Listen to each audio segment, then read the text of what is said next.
Hi, Mark Civic, Crocker Farm Auction. I'm here to discuss a special piece of early New York State stoneware that we'll be selling in our summer 2021 auction. This Rundlet was probably made in Albany, New York, sometime between 1810 and 1815.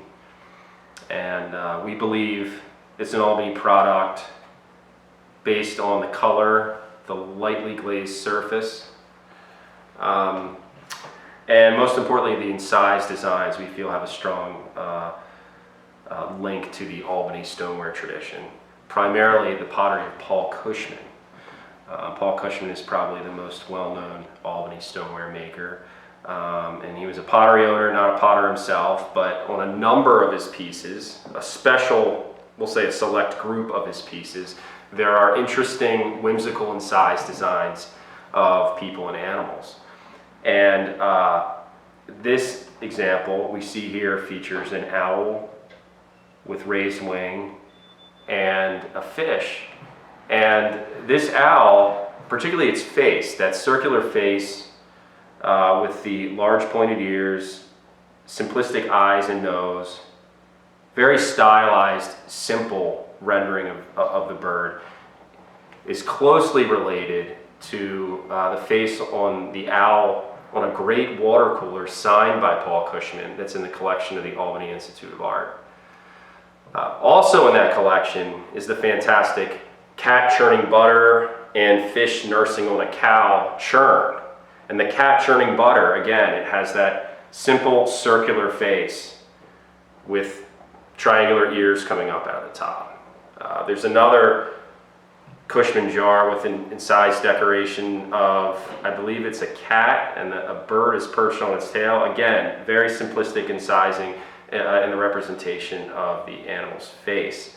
And so, taking the color of this, the light salt glazing, the relatively crude brushwork, you can see even how the cobalt brushwork extends beyond the fish here at the base. That's another trait of Cushman stoneware. The color of this is also somewhat reminiscent of the great Boynton cooler that we sold that had, I believe, an 1817 or 1818 date that was in one of our much earlier auctions. So we feel strong on the Albany attribution here, and we feel like it's very likely linked to Cushman decorators. Even the fish has a strong Albany connection, and you can see the designs are done in such a way that it almost appears as if the decorator decorated one and then flipped the other over and decorated it. So you can see the fish right here now. It has that great scaling, that heavy detail. This is a great example in size, great example in form. You know, we're talking a Rundlet, a miniature keg, and obviously a great example in decoration. We had a similar piece to this that I believe had a single bird on it. To have a piece that has two different animals represented on it is really remarkable, and we're very excited to offer it in our summer 2021 auction.